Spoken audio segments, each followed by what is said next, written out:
repositioning sling, also known as a bed sling, can be used to, well, reposition your patient.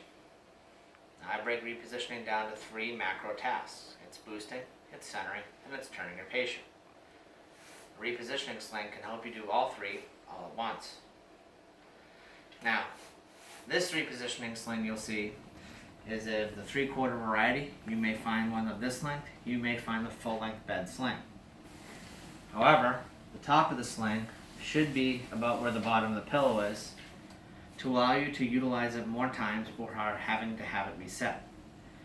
So as we use this to pick up, the sling will travel up toward the head of the bed as we go to use it. Now, just like every other sling that we have, we do need to make sure when we utilize our lift that the lift is centered over the patient. Now you want this about where center of gravity is, which is generally the stomach. And again, like all other lifts, we want to make sure that we're not too far away as to lose pull height, so we do want to keep this a bit closer to the patient. Orientation of the handlebar is very important.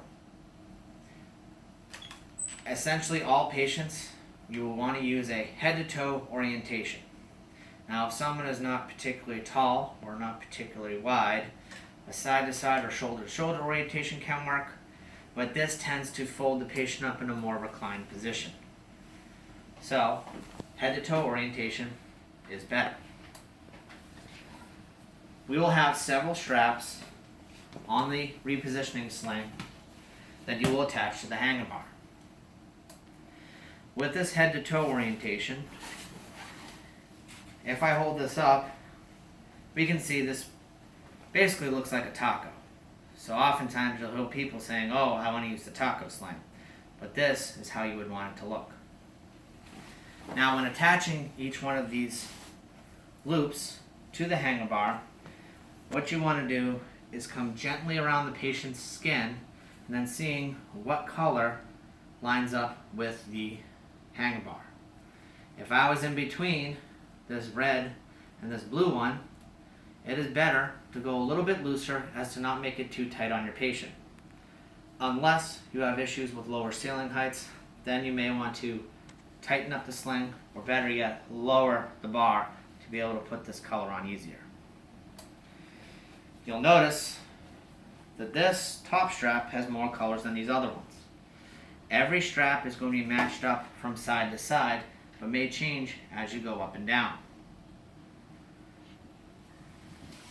Once you attach all 4 on each side, you are then ready to utilize this to pick up your patient, to boost them up, to make sure they're centered, and before you lower down, you want to put your pillows or whatever turning device you have underneath so that when you lower the patient down, they're now turned off the side in bed.